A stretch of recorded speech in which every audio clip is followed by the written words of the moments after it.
Hi hello నమస్తే welcome to మనం TV. Shekhar master choreograph చేసిన అదిదా సర్ప్రైజ్ సాంగ్ పైన పలు సంచలన వ్యాఖ్యలు వినిపిస్తున్నాయి. దీనిపైన మరిన్ని అప్డేట్స్ తెలుసుకుందాం. ఇప్పుడు మనతో ఉన్నారు supreme court advocate Sai Krishna Azad గారు. నమస్తే సార్. నమస్తే తల్లి.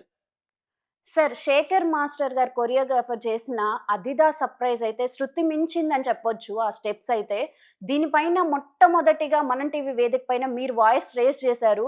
దీనిపైన మహిళా కమిషన్ కూడా రియాక్ట్ అయ్యారు. అసలు వీళ్ళపై ఇప్పుడు శేఖర్ మాస్టర్ పైన కేసు పెట్టే అవకాశం ఉందా? ఎటువంటి యాక్షన్ తీసుకునే అవకాశం ఉంది?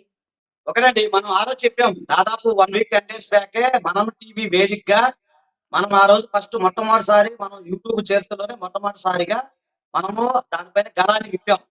ఎందుకు అంటే ఆ యొక్క సాంగ్ లో ఒక మహిళ తన యొక్క ఏదైతే ఉందో వస్త్రధారణ ఇట్లా అనటము అవన్నీ కూడా అది అభ్యంతరకరంగా ఉంది, అబ్సల్యూట్ గా ఉంది అని చెప్పేసి మనము అవును. చెప్పడం జరిగింది.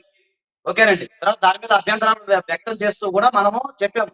సో ఇది గనుక ఇలాగే కొనసాగితే చట్టపరంగా కూడా చర్యలు తీసుకుంటాం. అవసరమైతే పోలీస్ స్టేషన్ లో కంప్లైంట్ ఇస్తామని కూడా మనం చెప్పడం జరిగింది. సో తర్వాత దానికి సంబంధించిన పరిణామాలు కూడా చోటు చేసుకుని అందులోకి ఈ బెట్టింగ్ యాప్ వివాదం వల్ల అది కొంచెం పక్కదో వెళ్ళింది.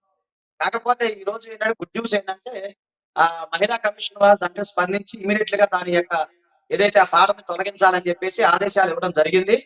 సో అవును. దానికి సంబంధించి ఇదే కాకుండా భవిష్యత్తులో కూడా ఎలాంటి జరగకుండా ఉండాలని చెప్పేసి చెప్పడం జరిగింది. ఎవరైతే ఆ యొక్క సాంగ్ రూపకర్త శేఖర్ ఎవరైతే ఉన్నారో శేఖర్ గాని ఇలాగే నిర్మాతలు వారి గురించి కూడా మనం గతంలో ఇండిసెంట్ రిప్రజెంటేషన్ ఆఫ్ ఉమెన్ దాని గురించి ఇండిసెంట్ గా బిహేవ్ చేస్తే అది చట్టపరంగా నేరం అవుతుందని చెప్పేసి మనం ఇండిసెంట్ రిప్రజెంటేషన్ ఆఫ్ ఉమెన్ గురించి ఆ చట్టం గురించి కూడా మనం ఎక్స్ప్లెయిన్ చేయడం జరిగింది ఆ రోజు మన వీడియోలో. So okay. తద్వారా ఏంటంటే చాలా మందికి మనం అవేర్నెస్ ఇచ్చాం భవిష్యత్తులో కూడా ఇలాంటి జరగకుండా ఉండాలని చెప్పి. కుదిరితే అబ్సల్యూట్ కింద కూడా అది గనక తొలగించకపోతే క్రిమినల్ చర్యలు తీసుకున్నాను కూడా మనం సిద్ధంగా ఉన్నాను కూడా ఆ రోజు ఆ సందర్భంగా మనం చెప్పడం అయితే జరిగింది. అతని పైన ఎటువంటి కేసు పెట్టే అవకాశం ఉంది?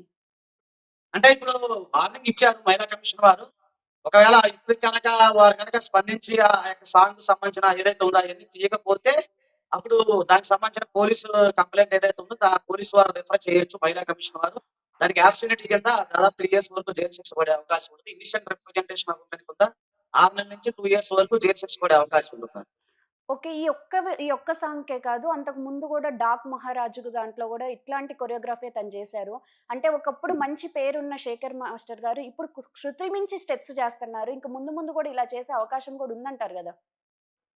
అవునండి. ముందు ముందు జరగకూడదనే కదా మనం ఫస్ట్ గలమెత్తింది. ఫస్ట్ నుంచి కూడా మనం చెప్తా ఉన్నాం.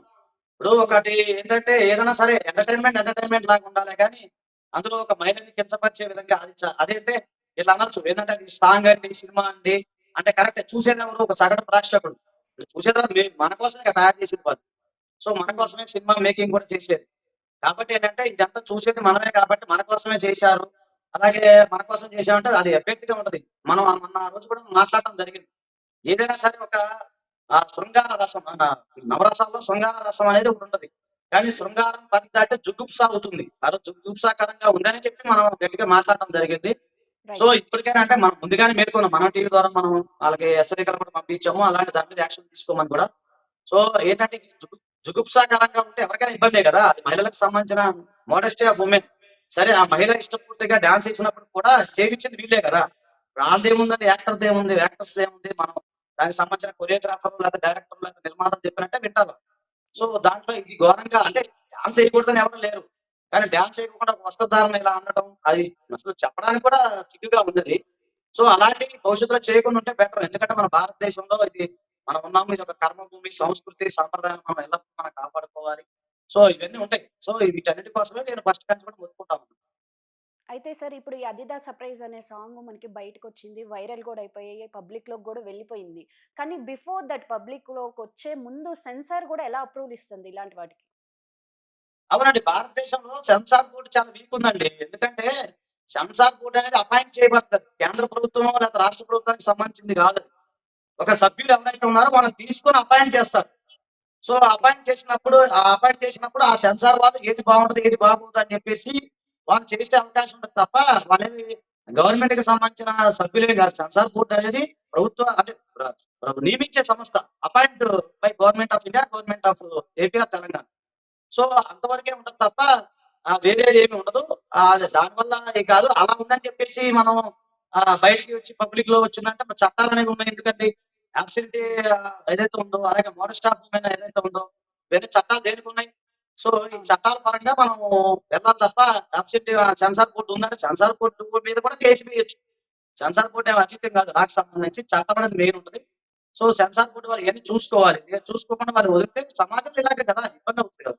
ఇప్పటికే అవును. భారతదేశంలో అనేక రకాల శిక్షలు రోజు రోజుకి పెరుగుతా ఉన్నాయి. మహిళల మీద అత్యాచారాలు పెరుగుతా ఉన్నాయి. ఎన్నో జరుగుతున్నాయి. మనం రోజు నేరాలు, ఘోరాలు మన కళ్ళకి కట్టినట్టు మనం చూస్తూనే ఉన్నాం. So, right. ఇలాంటి నేరాలు, ఘోరాలు ఇవన్నీ చూసినప్పుడు మనం ఎంత బాధ కలిగించే అంశం అండి ఇవన్నీ. యెస్. అది. సరే అయితే ఇదే విషయం పైన హీరో నితిన్ కూడా రియాక్ట్ అయ్యి అందులో ఏముంది తప్పు చూసే కళ్ళల్లో ఉంది గానీ, డ్రెస్సింగ్ బానే ఉంది గదా! అని చెప్పి అనాల్సిన మాటలు అనేసి తర్వాత సారీ చెప్పారు. అంటే ఈ సారీ మధ్య చెప్తున్నాను. కాలంలో ఇదొక ఫ్యాషన్ అయిపోయింది సార్. అన్నీ అనేసి సారీ చెప్పడం అనేది ట్రెండ్ అయిపోతుంది. దీన్నెలా చూడాలి? అలా కాదండి. ఇక్కడ విషయం ఏంటంటే వీళ్ళు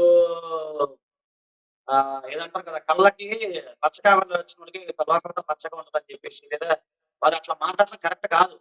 మళ్ళీ అందులో చూసేవా కళ్ళలో ఏముంది అని అది అంటే ఎలా కుదురుద్దండి? అది చూసే కళ్ళలో ఎట్లుంటదండి? అందరి హ్మ్. కళ్ళు కూడా సరే ఆయన కళ్ళు మంచిగా ప్రకాశవంతంగా ఉన్నాయనుకోండి. మిగతా వాళ్ళందరి కళ్ళు కనపట్లేదా? హ్మ్. ఆ! ఆయన చూసే దాన్ని బట్టి అని మాట్లాడుతున్నాడు. అదే గనక ఇది మనం అనకూడదు. అది వేరే రకంగా చూసుకుంటే అవును. అది కాదు కదా! ఆయన అట్లా అనకూడదు కదా! ఇప్పుడు శృంగారం వేరు, బూతు వేరు. మేము అదే చెప్తున్నాం. శృంగారం వేరు, బూతు వేరు. శృంగార పరంగా ఓకే ఉండొచ్చు కానీ బూతు వేరు కదా! దీన్ని బూతు హ్మ్. అంటారు. దీన్ని శృంగారం అంటారు. ఎవరైనా తెలిసినోళ్ళు ఒకసారి ఒక కామన్ మ్యాన్‌కి చూపించినా, లేతే ఒక మేధావికి చూపించినా ఎవరైనా మీకు తెలుసో చాలా మంది మేధావులు దీని మీద స్పందించారండి. చాలా మంది స్పందించారు. ఆ పేర్లు నాకు ఐడియా లేదు కానీ నేను చూసాను పేపర్‌లో కొన్ని చోట్ల చూసాను. చాలా మంది మేధావులు స్పందించారు. మహిళా సంఘాలు స్పందించారు. కొంతమంది రైటర్లు స్పందించారు. ఇది హ్మ్. బూతు. బూతు వేరు, శృంగారం వేరు. సో, మీరు నవరసాల్లో ఉంటాయి కదా! నవరసాల్లో శృంగార రసం అనేది ఒకటుంటది. అది ఓకే. అది కాదని ఎవరనరు. బూతు వేరు. అవును. జుగుప్సాకరంగా ఉన్నది. కాబట్టి చూసే కళ్ళలో ఉందంటే బూతుని చూసి జుగుప్స ఇది శృంగారం అని అనుకుంటే అది ఆయన కర్మ. మళ్ళేదో ఈరోజు స్టేట్‌మెంట్ ఏదో ఇచ్చినట్టున్నాడు. అట్ట అనుకోలేదు. ఆ సాంగ్ అప్పుడు నేను లేను అని అన్నట్టున్నాడు. ఏదో జరిగినట్టుంది మరి. సో, మరి ఆయన మళ్ళీ దారికొచ్చాడు కాబట్టి మనం సంతోషించాలి. అంటే ఇది ఏమైనప్పటికి కూడా ఒక రకంగా మనం టీవీ నుంచి స్టార్ట్ చేసాము. ఇది యెస్. మనం అనుకున్నట్టు ఒక రకంగా చెప్పడం మనం టీవీ సౌజన్యంతో మనం సక్సెస్ అయినట్టే. 100% సక్సెస్ ఎగ్జాక్ట్‌లీ. అయినట్టు. యెస్. సరే అయితే ఇప్పుడు మనకి చిన్న పిల్లల దగ్గర నుంచి కూడా ఫోన్ యాక్సెస్ ఉంది. వాళ్ళు కూడా రీల్స్ చూస్తున్నారు. ఈ మైండ్ సెట్ కూడా అంటే ఈ ఆలోచనలు కూడా వాళ్ళలో లేకుండా మన ఇండస్ట్రీలో కూడా కొన్ని కొన్ని అసభ్యకరమైన సన్నివేశాలు ఎక్కువైపోతున్నాయి రాను రాను. ఇవి ఆగే అవకాశం ఉందంటారా? లేతే ఇంకా ఇంకా పరిధులు దాటుతాయంటారా? ఇది ఆపాలండి. ఆపకపోతే కష్టం కదా! ఇప్పుడు బెట్టింగ్ యాప్ గురించి ఉందండి. ఆ బెట్టింగ్ యాప్ ఎప్పటినుంచో మనం చెప్తా ఉన్నాం. సో, ఈరోజు సజ్జనార్ గారు మహానుభావులు ఆయన పుణ్యం అని చెప్పి ఈరోజు ప్రజల్లో కదలికొచ్చింది. ప్రభుత్వంలో కదలికొచ్చింది. దీని మీద పోరాడుతా ఉన్నారు. అలాగే ఇట్లాంటివి కూడా ముందుగానే స్టార్ట్ చేయాలి. మనం ముందు అదే అంటున్నాను నేనన్నది. Prevention is better than the cure. మొత్తము అంతా జరిగిపోయిన తర్వాత చేతులు కాలిపోయిన తర్వాత ఇబ్బందిగా ఆతులు పట్టుకున్నట్టు మనం ఇబ్బంది పడేదానికంటే ముందు చూపుతోనే మనం చెప్పడం జరిగింది. అదే చెప్తున్నా. మనం టీవీలో మనం ముందు చూపు 10 డేస్, 15 డేస్ బ్యాక్ ముందే మన గళాన్ని విప్పాం. ఇది అవును. కాదు అని చెప్పాం. మళ్ళీ ఇప్పుడు ప్రజలందరూ కూడా దాని వైపే చూస్తున్నారు. రైట్. ఇదంతే ఒక నేరం జరిగిన తర్వాత అయ్యయ్యో! అనే బదులు నేరం జరగకముందే దానికి సంబంధించి ఏదైనా ఉంటే మొత్తం ముందే మనం చెయ్యాలి. అది నా ఉద్దేశ్యం. ఓకేనండి. ఓకే. అయితే సో, ఫైనల్ ఇప్పుడు నేనదే అంటున్నాను. నేరం అనేది కాదు. నేరం జరగకముందే ముందే చేయాలి. కాబట్టి ఏంటంటే నా ఉద్దేశ ప్రకారం మనం ముందే చెప్పాం కాబట్టి ఇది ముందుకు వచ్చింది కాబట్టి భవిష్యత్తులో ఎలాంటిది జరిగితే కూడా మనం ఖచ్చితంగా పోరాడదాం. మనం టీవీ తరపునగా నా వ్యక్తిగతంగా ఎప్పుడు కూడా మనం పోరాడదాము. ఆ రైట్. అయితే సమాజానికి అనుకూలంగా ఉన్న ఏవైనా సరే మనం చేద్దాం. వ్యతిరేకంగా ఉన్నాయి ఖచ్చితంగా మనం పోరాడాల్సింది. మనం ఎన్నో చేసాం. గతంలో ఎన్నో కార్యక్రమాలు చేసాం. యెస్. అదే. సార్ ఫైనల్లీ శేఖర్ మాస్టర్ గారు దీనిపైన ఆయన ఏమంటున్నారు సార్? ఏం నేనేమనంటే స్పందించారు? ఇలాంటివి జరగకుండా ఆయన భవిష్యత్తులో చూసుకోవాలండి ఒకటి. హ్మ్. రెండోది ఈ సంఘటనకి క్షమాపణ చెప్పాలాయన. జరిగిన దానికి క్షమాపణ చెప్పాలి. యెస్. నేనైతే డిమాండ్ చేస్తా ఉన్నాను. తర్వాత మళ్ళీ భవిష్యత్తులో అంటే జరగకుండా చూసుకునే బాధ్యత ఉంది. మహిళలను గౌరవించడంగా ఇలాంటి ఇది అంట కదా! మీరన్నట్టు ఏదో దివిడో ఏదో చెప్తున్నారు మీరు ఏదో ఇప్పుడు ఇయన్నీ కూడా. అదే మీరన్నట్టు దాన్ని ఇట్లా కొట్టడం, బ్యాక్ కొట్టడం ఇలాంటి స్టెప్స్ అని మొత్తం లేకుండా ఫ్యామిలీ మొత్తం వెళ్లి చూసే విధంగా మంచిగా ఉండాలని చెప్పి నేను కోరుకున్నాను. మార్పు రావాలని కోరుకున్నాను. Yes. Thank you. Thank you sir. Thank you.